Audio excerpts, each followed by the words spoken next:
They sat me next to the trash, not metaphorically, literally. A folding chair, wobbly at one leg, jammed between a bin of half-eaten pizza and 3 overstuffed black garbage bags that reeked of frosting and spoiled fruit. I didn't even get a napkin, not a glass of water, just a sagging seat and the sound of flies buzzing like distant applause. I held the lavender sweater I'd spent 2 nights knitting. Tiny white daisies stitched along the hem, each one a little crooked because my fingers aren't as steady as they used to be. I had wrapped it in soft tissue, tied it with satin ribbon, and written her name, Celia, on the tag in my neatest script. No one noticed me walk in. No one looked up when I set the gift down gently beside my feet like it might break. My daughter-in-law brushed past me twice with trays of cupcakes, her smile glued on for someone else's camera. My son, when he finally saw me, didn't offer a hug. He pointed. "There's a chair over there, Dad," he said, like he was telling me where the bathroom was. Then he vanished back into the crowd, laughing. I sat through the whole song and dance, through the piñata swinging wildly as children shrieked, through the toasts about how grateful we are for this family, through the part where Celia blew out her candles and I clapped alone, my hands sounding like they belonged to someone else. No one brought me cake, no one said my name. The sweater sat unopened at my feet. I watched them all, smiling into phones, snapping photos with grandparents who weren't me. Jill's side, I suppose. Her mother got a seat near the parasol, a plate of sliced strawberries, and a lemonade with mint. I had ants crawling up my shoe and the faint scent of sour cheese from the trash wafting into my nose. At some point, I stopped pretending I was waiting for someone to notice. I just watched. The bouncy castle deflated a little in the sun, like it knew the party had already moved on without me. A balloon popped. No one flinched. Then came the toast. My son raised a red plastic cup, smiling like he'd rehearsed it. "To family," he said, "to being surrounded by the people who matter most." I swallowed something that felt like gravel. When it was over, after the last crumb of cake was devoured and the kids ran off chasing bubbles, I stood up. My knees cracked like an old floorboard. I picked up the sweater, still pristine in its little paper nest. He saw me then, for the first time in hours. "Hey," he said, licking frosting from his thumb. "Having fun?" I reached into my jacket pocket. My fingers found the keys, 3 brass ones on a ring I'd carried for 30 years. One for the front door, one for the back, one for the garage. The keys to the family home I gave him last year. Quietly, out of trust. "You'll want these," I said. He blinked, confused. "What? Why?" I didn't answer. I placed the keys in his hand and closed his fingers around them like I was putting something sacred to rest. Then I turned and walked toward the side gate. No one stopped me. The sweater stayed in my hand, the ribbon unraveled in the breeze, and as I stepped past the recycling bins, I realized the smell wasn't just from garbage, it was from what they left behind in me. Something spoiled, something too long ignored. I didn't look back, not because I wanted to leave, but because I finally understood I hadn't been invited to stay. It had started a week before the party. A Thursday. I remember because the mail was late, and I'd spent the morning waiting by the window like an old habit I never unlearned. I was folding laundry in the den when the call came. "Hi, Dad," my son's voice crackled over the line. "We're having Celia's birthday at our place next Sunday. Just a small thing, backyard, cupcakes, you know." I smiled at the sound of it, not the party itself, but the invitation. "Oh, lovely," I said, pressing a dish towel into a neat square. "Do you need me to bring anything? Chairs? Plates?" There was a pause, barely noticeable. "No, we've got it covered. Just come by around 2. Jill's planning most of it." I hesitated. Would Celia like a new book? Or maybe I could knit her something special. A sweater, perhaps. He chuckled, but it was distracted. "Sure, if you want. But she's into that Elsa stuff now. You know, princesses and all." "I can stitch a crown into the pattern," I offered, already picturing the yarn, the color, the curve of her small shoulders, wrapped in something made by hand. Yeah, whatever you think." His voice was thinner now. I could hear other sounds in the background, the beep of a microwave, a child laughing, cupboard doors swinging open and shut. I pressed on, gently. "Do you need help setting up? I could come early." Nah, no need. Jill's family is already coming by in the morning. They're bringing the tables and the decorations. It's all kind of sorted. I felt my voice grow quieter. Of course. Well, I gotta go, he said. Thanks, Dad. And that was it. The line clicked silent, and I stood there with a tea towel in one hand and a lump in my throat that had no name. Not sorrow, not quite. More like being passed over, like the moment you offer your coat to someone who walks by in the rain and they don't even see you. I finished folding the laundry, made myself a cup of chamomile, and sat by the window. The mail came eventually. Coupons, a flyer, a letter from the energy company. I opened none of it. 2 days later, I stopped by with the sweater nearly finished. I'd done it in pale lavender, soft cotton with little daisies around the hem, the way she used to draw them in crayon on the back of napkins. I hadn't even bound off the sleeves yet. I thought I'd ask her to try it on first. They were home, the garage door was open, bikes scattered on the driveway. I knocked, and Jill answered. "Oh, hi," she said, holding the baby on her hip. I smiled. "Just stopping by. I'm finishing a birthday sweater for Celia. Thought I'd see if it fits before I sew the last seams." Her face didn't change much, just a blink. "She's napping, and it's kind of chaotic today. The bounce house rental came early, and we're still figuring out the backyard layout." "Of course," I said, shifting the bag in my hand. "No rush." She didn't invite me in. "Well, thanks anyway," I added. "Tell her Grandpa's working on something special." "Sure," she said, stepping back toward the living room. "I'll let her know." I lingered a moment longer than I should have, then turned and walked back to my car, the bag still in my hand. Inside, the sweater felt warmer than it should, like it had absorbed something of my hope. I sat with it on my lap in the driveway for a few minutes before starting the engine. On Saturday evening, the night before the party, I called again. Not to ask for anything, just to say I was looking forward to it. Jill answered this time. "Oh, hey," she said. "Tomorrow's going to be nuts. Just giving you a heads up. We've got a ton of kids coming, and it's kind of a full house with my folks and my sister's family. Parking might be tight." "I can park down the street and walk," I offered. She hesitated, then said, "Sure, that's probably best." That was the first time it struck me. No one had asked if I wanted to help decorate or bake or even come early. I was a guest, and not a necessary one. I stayed up late that night finishing the sweater, took my time on the neckline, washed it gently by hand, laid it flat to dry on the old towel I used for my late wife's blouses. I even stitched a tiny crown inside the collar. Just one, gold thread against lavender. A hidden thing, just for her.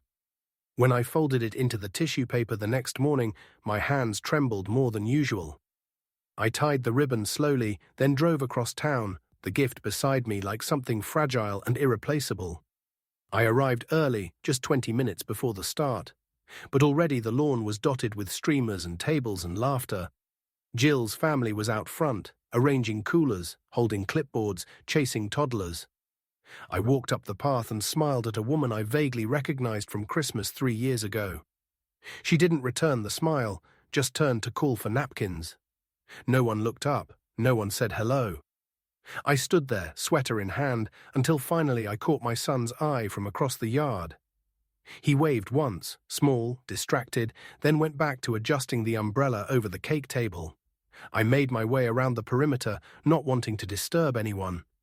And that's when I saw it. A folding chair, not in the circle of family, not under the tent. Not near the food or the presents or the laughter. It was behind the buffet table, near the bins.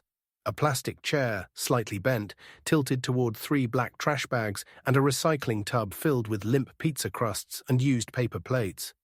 That was my spot. I looked around to make sure. Yes. Every other seat was taken, names scribbled on place cards, little paper crowns, bottles of bubble wands on the cushions. But not here. No crown, no place card, no shade, just a folding chair and the faint scent of compost. I sat, not because I wanted to, but because there was nowhere else to go. No one came over, no one noticed. And Celia, she didn't even see me. The morning after the party, I washed my hands 3 times before breakfast. Not because they were dirty, but because I couldn't get the smell of old frosting and fruit flies out of my skin. It clung to me, The scent, the silence, the folding chair. I made oatmeal the way I always had, with a pinch of salt and a splash of milk. But I didn't finish it. It sat in the bowl, softening, sagging. Like me. The house was too quiet. No children running down the hallway, no cartoons humming from the living room, no footsteps above. But more than that, it was the kind of silence that forgets you, like even the walls were growing used to not expecting company. I glanced over at the chair by the kitchen window. The lavender sweater still sat folded on its cushion. I had meant to give it to her. But I hadn't. It never left my lap at the party. Too many faces, too much noise, and not once had she come near the buffet table. Not once had someone said, "Celia, go see Grandpa." So the sweater came home with me, unworn, unwanted. Now it sat as a small, soft monument to effort, to being overlooked. That week I kept the usual rhythm. Monday was laundry. I folded towels that didn't smell like other people anymore. No crayon-streaked shirts or socks dotted with playground sand. Just my clothes, worn, scentless, tired.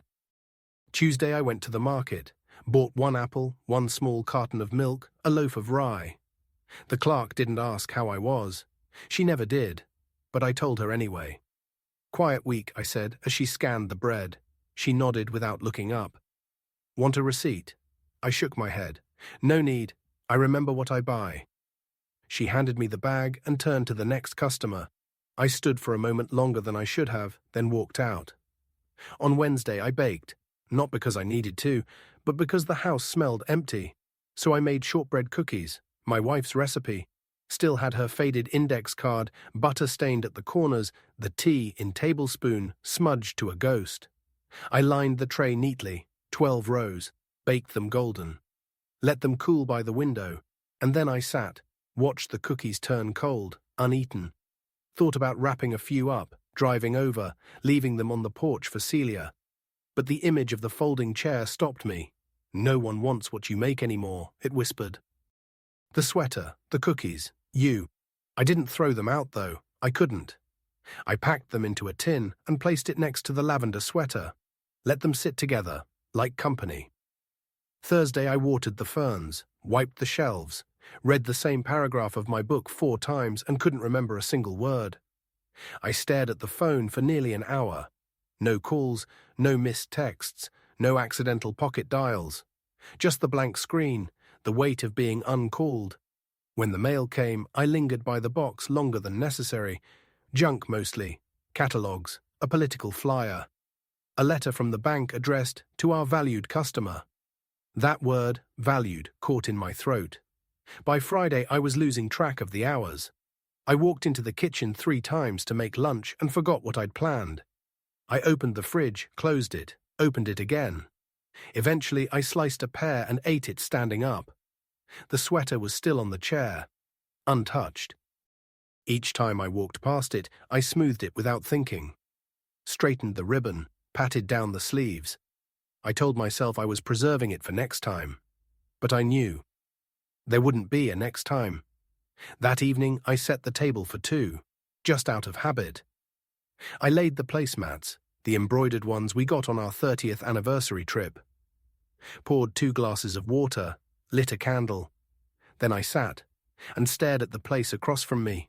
I remembered how my wife used to sit there with a crossword, pen tapping her lip, asking, 5 letters for invisible. Starts with F. Faded, I offered once. She smiled. That's 6. Still works, I'd said. And now here I was. Faded. Saturday brought rain. I stayed in bed longer than usual, listening to the drop-stitch patterns on the roof. I didn't open the curtains, didn't turn on the TV. When the phone finally rang, I startled. My hand trembled as I picked it up. It was my son. "Hey, Dad, just wanted to check in." I waited.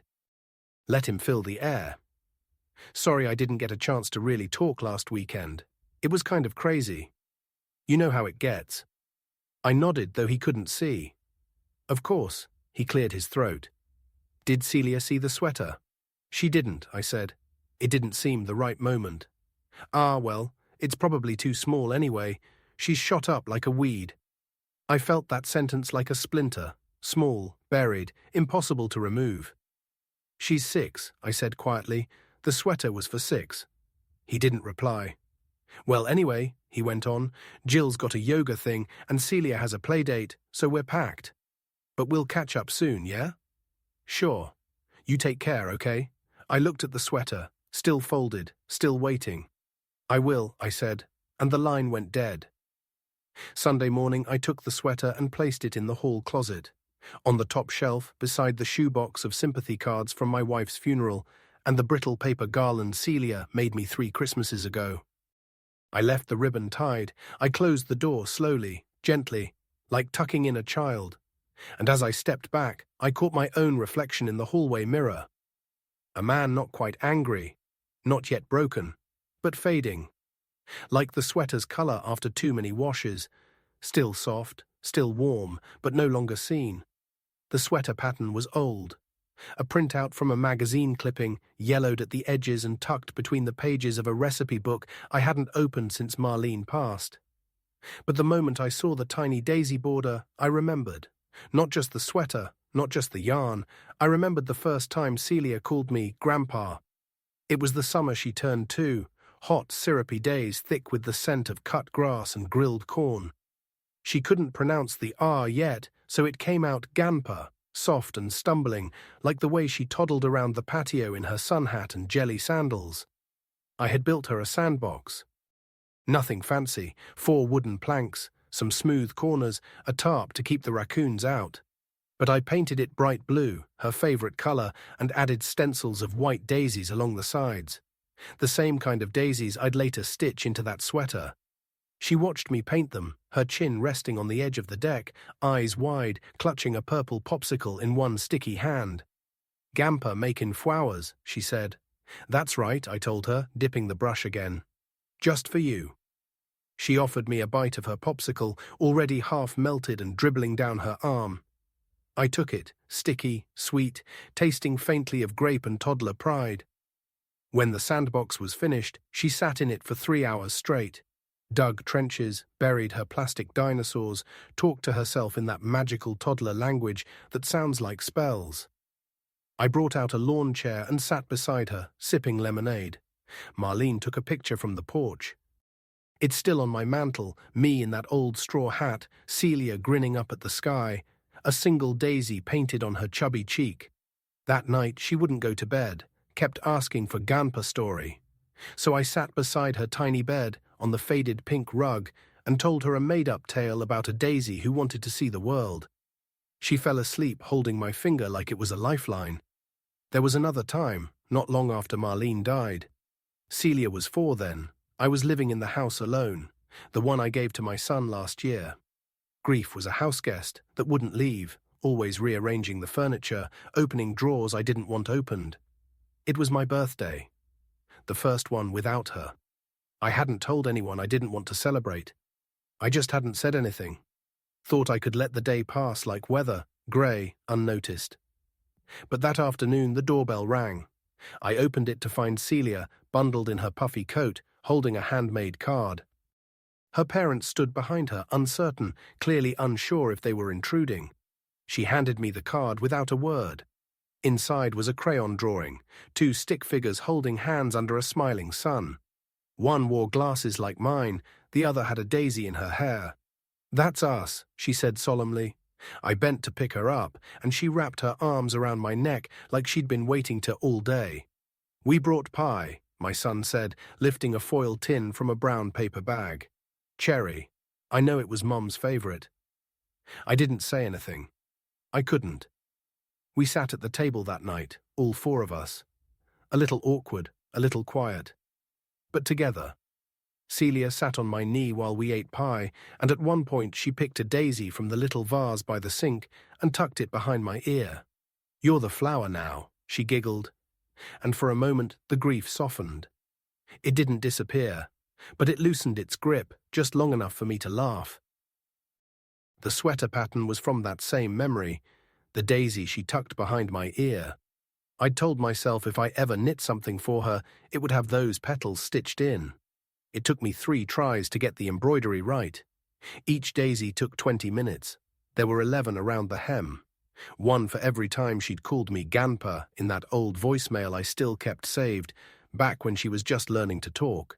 Back when she would reach for my hand without thinking. Back when I was someone she saw first, not last, not barely. The contrast struck hardest not at the party itself, but in the days after, when I tried to decide what to do with the sweater. I'd placed it on the kitchen chair, the one across from mine. It sat there like a question I didn't know how to answer.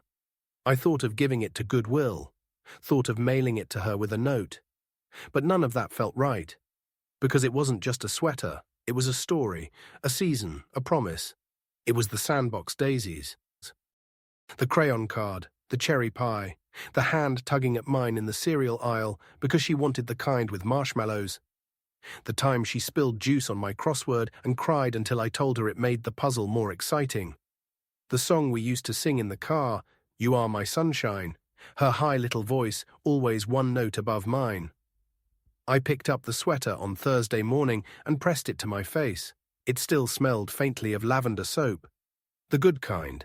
The kind Marlene used to keep in the linen closet. I sat in the den, holding that sweater to my chest, and I cried for the first time in months. Not just from pain, but from the ache of remembering when I was still central to someone's life. When I wasn't, "Dad, can you move your chair?" Or, "Can you just wait over there?" Or, "We didn't mean anything by it. I was Grandpa." I was the flower, I was the storyteller, the handholder, the one she wanted near when the thunder scared her. Now I was a man with a gift too carefully made, sitting in a chair too poorly placed, trying not to inhale the smell of garbage while his son toasted to family. But once, not long ago, I had been seen, and loved, and painted daisies on wood for a girl who thought I made magic. That's what the sweater was. Not a garment, a reminder. Of the time when love didn't need a seat at the table, because it was the table. On Monday morning, I ironed a shirt. It wasn't a special one, just pale blue, short-sleeved cotton, a little worn at the collar, but it smelled like fresh starch and memory, and I told myself, maybe, just maybe, today would be different. The call had come the night before, from my son. We were thinking, he'd started hesitantly. "Celia never really saw the sweater. Maybe you could drop it off this week. She's got a school project about family. Might be a nice tie-in, you know." It wasn't an apology, but it was something. I heard a softness in his voice I hadn't heard in weeks, something almost unsure, like he was reaching for a bridge but wasn't sure how far it needed to stretch, so I said yes. That morning I laid the sweater flat in a gift bag, the same one I had used for her second birthday, with the faded stars and bent handles. I even tucked in a little note. "For your sunshine days. Love, Grandpa." I stood in front of the mirror, combed my hair, dabbed on aftershave. Old habits, ones that once meant something. I slipped on the blue shirt, tied my shoes, and looked out the window. The world outside looked ordinary, but inside I felt a tremor of something I couldn't name. Not joy, not relief, just the thinnest thread of hope. Maybe they'd invite me in this time. Maybe she'd try on the sweater and smile. Maybe she'd remember the sandbox and the daisies and the way we used to chase bubbles on the lawn. I arrived just after lunch. Their driveway was empty, the garage door slightly open. A radio played softly inside, a familiar tune I couldn't place. I stood at the threshold, bag in hand, and knocked. Jill opened the door. She was still in her workout clothes, hair damp at the ends, phone cradled between shoulder and ear. "Oh, hey," she said, covering the receiver briefly. "Hang on, it's Grandpa." She turned her head slightly, voice muffled. "Yeah, I'll call you back. It's just him." Just him. She ended the call and stepped back. "Celia's upstairs working on a diorama. I told her you might stop by." I nodded. "I brought the sweater." "Oh, great," she said, reaching out. "I'll make sure she sees it." I hesitated, my hand still on the bag. I could give it to her myself if it's all right. Jill smiled, the kind of smile that doesn't reach the eyes. She's really in the zone. You know how they get at that age. I'll snap a picture when she opens it. Something in me pulled taut, like a shoelace about to fray, but I nodded. Of course. I handed her the bag. She took it lightly, like it weighed nothing. Like it wasn't 3 nights of sore fingers and remembered lullabies. Thanks, she said, already stepping back. We'll call soon. And the door closed. Not slammed, not locked, just gently, firmly shut. I stood on the porch for a moment, longer than I should have. Long enough to hear Celia's voice drift from upstairs, light, distracted, absorbed in glue and paper and school assignments. A voice that once squealed with delight when I walked into a room. I waited. I don't know what for. A second knock, perhaps. An afterthought. A callback. A child's footsteps thudding down the stairs. None came, so I turned. Slowly. Walked back to the car. The clouds were gathering in the west, a dull, heavy grey.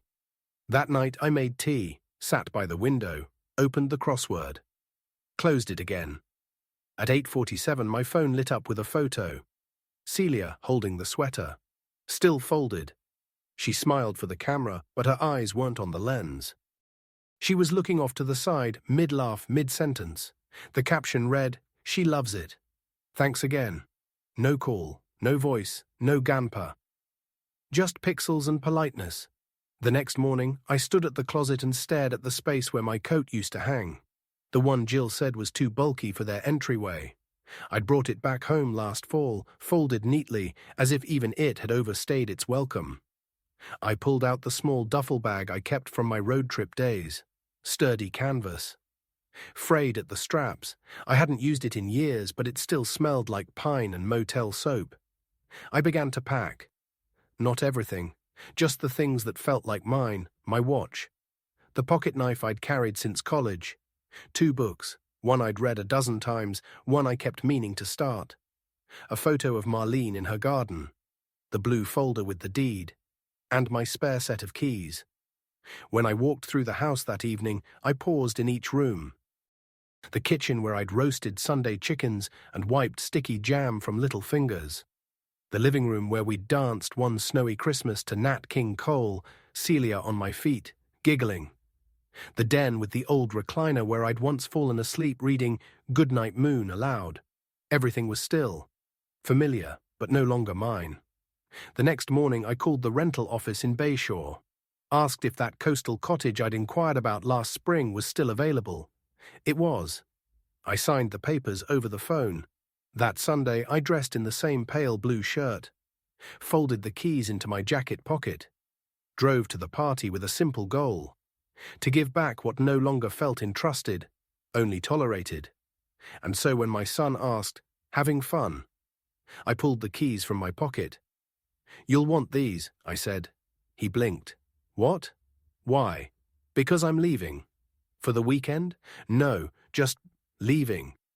He didn't reach for me, he didn't stop me, and I didn't explain. Not because I didn't want to, but because I couldn't carry both the weight of the sweater and the burden of always being the one to try. I didn't sleep that night, not really. I closed my eyes, but rest wouldn't come. My body was still. My mind was not. It spun slowly, like a ceiling fan on its lowest setting, quiet, rhythmic, unstoppable. I lay on top of the covers, fully dressed, the pale blue shirt still buttoned, the collar still faintly smelling of starch and aftershave. I'd planned to take it off, hang it neatly. But I hadn't moved since I sat down. It wasn't anger that kept me awake, not sadness either, just weight. A quiet, marrow-deep heaviness that made every breath feel borrowed. Like the air wasn't quite mine anymore. In the morning, the phone rang. Once, then again. I let it. The third time, I answered. It was my daughter-in-law. Her voice was sharp at the edges, not cruel, just clipped. Meant for multitasking. "I think you overreacted," she said, skipping the greeting. I listened, not out of interest, just habit. It was a birthday party. It got busy. We didn't mean anything by it. There it was again. That sentence. We didn't mean anything by it. I could have laughed, if I had any laughter left. Instead, I said nothing. Silence, I've learned, says more than I ever could. She filled it. "I mean, you were invited. We included you." Included, like a napkin, like a side dish. "I sat next to trash bags," I said softly. "Well," she huffed, "we were short on space. Everyone pitched in." My mum stood most of the time. I pictured her mother, perched near the cake, sipping from a stemmed glass, shaded by the parasol, surrounded by laughter. Stood, did she? I still said nothing. Look, David's upset, she added. You just left. You didn't even say goodbye. Goodbye, as if I hadn't been saying goodbye for months, just more slowly, less visibly. Well, I said finally, tell him I left the keys. Then I hung up. I didn't mean to be cruel, but I'd run out of softness. That afternoon, I walked through the house with a trash bag, not for belongings, for the quiet, for the expired sympathy cards, the cracked picture frame, the threadbare socks with no match, the stack of half-used notepads with to-do lists I never finished. And then I found it. At the back of the drawer, beneath some old birthday candles and a pack of rusted batteries, a birthday card, still sealed. It was from Celia's 4th birthday. I remembered now. I had bought it the night before the party. A silly one, pop-up kittens wearing birthday hats. I'd written a note inside, to my sunshine girl who makes every day brighter. Love, Grandpa. I'd meant to give it to her at the party, but it was too chaotic. She was pulled in a dozen directions. The card stayed in my pocket the whole afternoon. When I got home, I'd placed it in the drawer thinking, next time. Now it was 7 years old. The colours had faded. The envelope was still sealed. I sat down on the floor with it in my lap and stared. Not at the card, at my hands, veined, worn, knuckles swollen, nails trimmed too short, hands that had sanded crib rails, that had tied shoelaces, flipped pancakes, buttoned coats that didn't belong to me, that had held my wife's hand as she slipped away, that had lifted Celia up when she was too tired to walk from the zoo to the parking lot, hands that had built. And now, they trembled, not from age, though age had its say, but from holding too much for too long without anyone noticing. I took the card, walked it to the trash can, lifted the lid, paused, and set it gently on the counter instead. It didn't belong in the garbage, but it didn't belong in a drawer anymore either. That card was me, full of unspoken love, unopened, unnecessary, unnoticed. By evening, the house felt colder. I'd turned the thermostat up, but the air still had that crisp loneliness, the kind that settles behind your ribs and spreads outward. I didn't make dinner, didn't open a book, didn't turn on the radio. I just sat. The television flickered once when I bumped the remote. It was a game show, 2 people clapping in sync, winning something I no longer had words for. I turned it off, let the dark come in fully. Later, much later, I moved, not because I wanted to, because I had to. I stood, walked to the mirror in the hall, looked at myself, and didn't flinch, because by then I was no longer surprised by the face I saw, just tired of pretending it still belonged in someone else's family photo. The next day, I took the card. I didn't throw it away. I didn't mail it. I placed it on the passenger seat beside me as I drove to Bayshore. And as the city shrank in the rearview mirror and the radio picked up the static hum of new frequencies, I glanced at that unopened envelope and nodded to myself. I had nothing left to give, and nothing left to prove. That card still sits on my dresser now. Next to a small glass jar of sea glass, I picked them up one by one during walks along the shore, smooth, weathered, shaped by time and tides, each piece once sharp, now worn down to something soft, beautiful in its quiet survival. I keep them in that jar because they remind me, not everything that's broken cuts you. Some things, when worn enough, finally find peace. The cottage in Bayshore smelled like pine and sea air. It wasn't large, a single-story rental with salt-warped shutters and a narrow porch just wide enough for a chair and a potted fern. The walls were painted a soft eggshell, and the floor creaked in friendly tones, like the house was trying to get used to me. The first morning, I made coffee and didn't speak. Not to anyone, not even to myself. I just listened. To the gulls, the wind, the distant roll of morning tides. It was the kind of quiet that didn't ask for anything. The kind that let you be small without being erased. The unopened card sat on the table, exactly where I'd placed it the night I arrived. I didn't move it, didn't throw it away, didn't read it. I just let it be.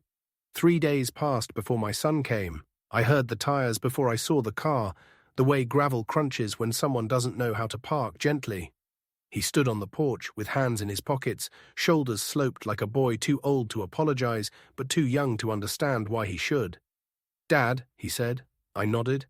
"Coffee?" He hesitated, then nodded back. We sat at the little table inside, no sugar, no cream, just two chipped mugs, steam curling in the space between us. He glanced at the card. "What's that?" I didn't answer right away. Instead, I asked, "Do you remember when Celia called me Gampa? When she used to make daisy chains out of tissue paper and tape them to my arms?" He blinked, surprised by the turn. "Yeah," he said softly. "She loved those visits." I nodded. So did I. The silence that followed wasn't uncomfortable. It was honest. He took a breath. "Look, I get that the party didn't go right. Jill was overwhelmed. It wasn't personal." That phrase again. "It never is," I said. "That's the thing about erosion. It never feels like it's happening until one day the cliff just gives way." He looked down. I reached over, picked up the card, held it in my hand. She was 4 when I bought this, meant to give it to her. But the moment never felt right. So I saved it, told myself next year, then the year after that. He watched me, unsure. "I brought it with me to the party," I added. "Didn't open it, didn't leave it. Just held on to it." He looked at the envelope, the soft bend in one corner, the way the paper had faded to cream. I thought maybe if I just kept showing up, sweater in hand, gift in hand, heart in hand, someone would eventually see it. See me. His face flushed, the way a person flushes when they don't know if they're being forgiven or indicted. I didn't press him. Instead, I placed the card back on the table. But this time, I didn't face it toward me. I turned it outward, toward the world. A small thing, but symbolic. I was done carrying things that only lived in secret, done holding my love like a question. After he left, I stood on the porch with my second cup of coffee, watched the sea mist roll in. The card stayed on the table. Unopened, yes, but no longer tucked away, no longer hidden. It sat like a quiet declaration. I was here. I felt things. I meant things.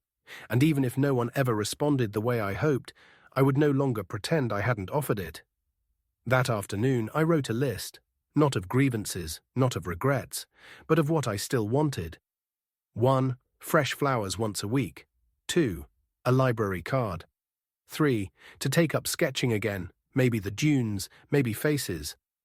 4. To say no without apology when something didn't feel right. And 5. To stop showing up where I wasn't wanted, just because I'd always been there before. I taped the list to the fridge, right beside the picture of Marlene in her garden, smiling, arms full of daisies, her apron covered in soil. That evening I opened a drawer in the hallway, pulled out a needle and thread, not for a new sweater, just to stitch one final daisy, on a handkerchief this time, a small gold-petaled thing, crooked, imperfect. But mine. As the thread pulled through the cloth, I felt something settle in me, not peace, not yet, but certainty. The world may never say thank you, family may never come around, but I still had my hands, my days, my breath. And no one got to put me by the trash again. The tide was low that morning. I could see the seaweed draped like scarves across the rocks and the gulls pacing in the sand, pecking at forgotten shells. The air smelled of salt and sun-warmed driftwood. It was early still, the beach not yet littered with footprints or coolers or children with neon pails. And I was walking barefoot, the sand damp and smooth beneath me, cool enough to notice, warm enough to welcome. It was my 3rd week in Bayshore. By then, the rhythms of the place had started to stitch themselves into my days. The hum of the bakery's old espresso machine at 7 miles sharp, the clink of sailboat rigging just past noon, the daily whistle of the same man walking his golden retriever, always singing Sinatra. I didn't know anyone by name, but I was known in that quiet, nodding way that matters more. People smiled when I passed. They waved with their fingers, not their whole hands, a gesture that said, "I see you," not "come closer." That morning I had tucked the handkerchief in my shirt pocket, the one with the stitched daisy. I hadn't meant to show it off, it wasn't perfect, but I liked knowing it was there. like a secret, like armor. I carried a basket with me, not for show, for errands. Practical things, a loaf of sunflower bread, 2 apples, and something new, a small plant in a terracotta pot. Ivy, curling upward, reaching. It had been sitting in the shop window for weeks, nothing dramatic. Just a soft green sprout, stretching toward the sun. When I first saw it, I thought, it's too small. The second time, I said, too much upkeep. The third time, I bought it. Not because I needed it, because I wanted something to care for that didn't speak, didn't demand, just grew, if you gave it light and time. That afternoon, I cleaned the front porch of the cottage, swept the old sand from the corners, shook out the mat, set out a small wooden stool, one I'd found at the local thrift shop, and scrubbed clean. Then I placed the ivy there, scented. It wasn't for visitors. I had none planned. It was for me. Something alive to greet me when I stepped outside. Later, I walked to the post office and rented a box.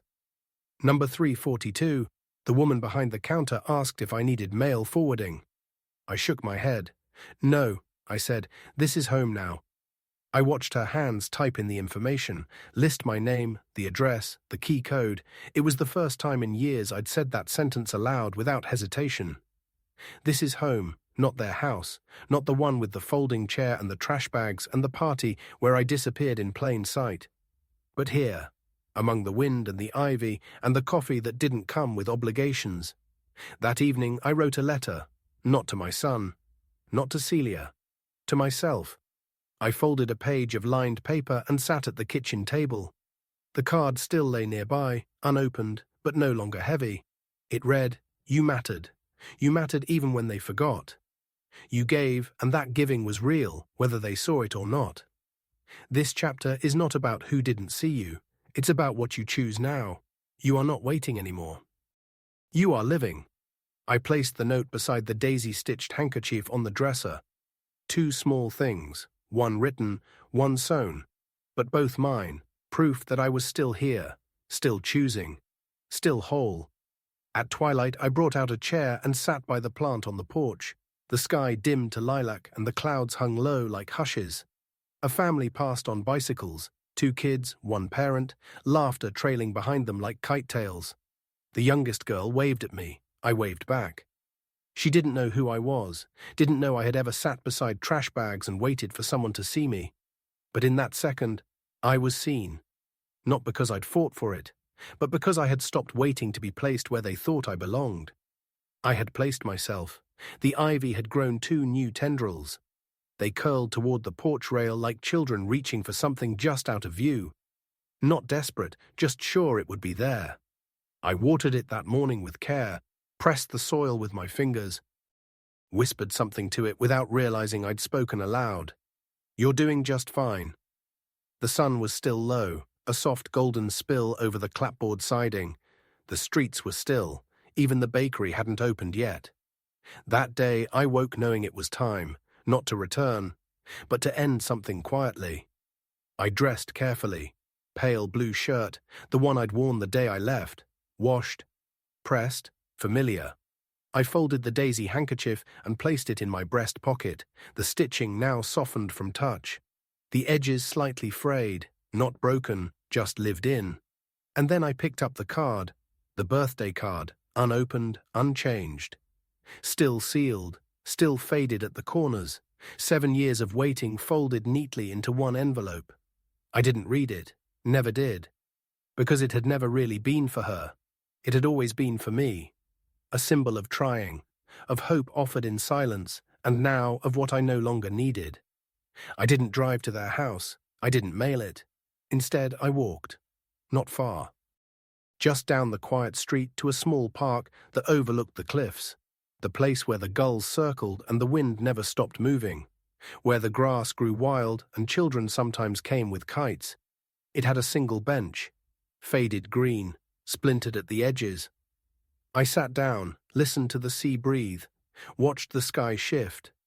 Then I took the card from my pocket and set it gently on the bench beside me. Not in the center, just off to the side. Like I'd left a place for someone who would never come. I didn't cry, I didn't sigh, I just rested my hand on it for a moment, palm down, like blessing something without ceremony. Then I stood and walked away. No glance back. Not because I was angry, because I had already said goodbye. Years ago, quietly, each time I gave and was met with absence. But this was different.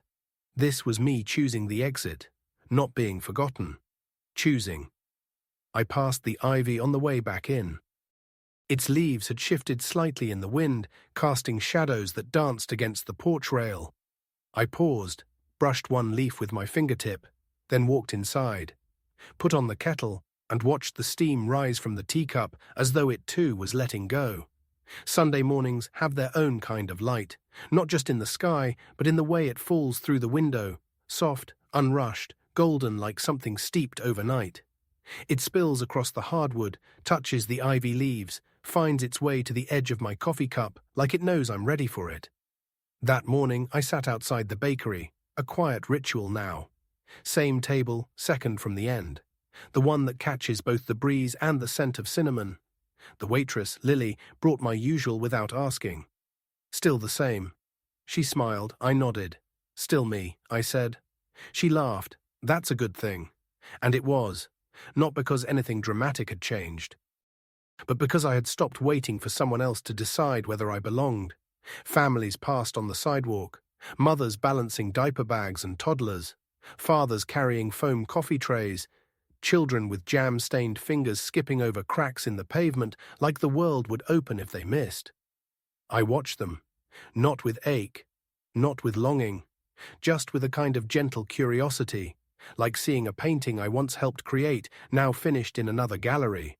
They moved on.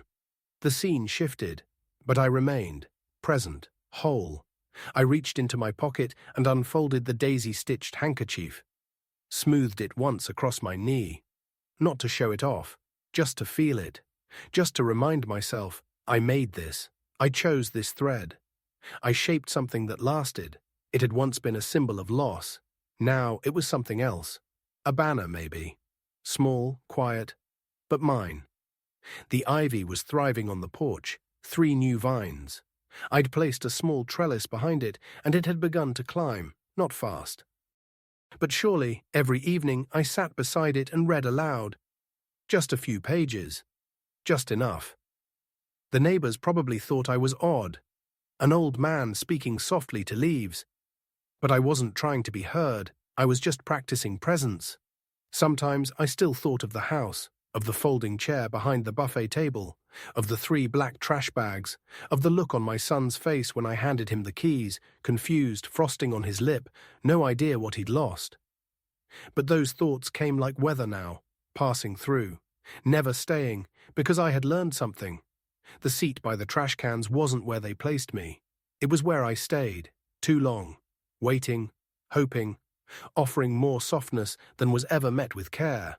And yet, I had no bitterness in me, only breath, only gratitude, that I had finally stood and walked away. Now each Sunday I sit at the table with my coffee. Sometimes I bring the book I used to read to Celia, the one about the daisy who wanted to see the world. I read a few pages, not because she'll hear, but because I did. I remember the story, and I honor the man who once told it. To a little girl who once tucked a flower behind his ear. I carry that memory with me, not as a wound, as a gift, something that lived once, beautifully, briefly, and was mine. A woman passed the table as I finished my coffee, older, kind eyes. She paused and nodded toward the daisy on my handkerchief. That's lovely, she said. I smiled. It's something I made a while back. She nodded again. It suits you. And with that, she was gone. No phone numbers, no lingering, just recognition. A moment. But it stayed with me, like the sun warming the edge of my table, like the last daisy in the garden refusing to bow to fall. And so I sit, not waiting, not longing, just living, with both hands open, and the past, soft now, folded beside me like a handkerchief stitched with memory, still mine, always mine.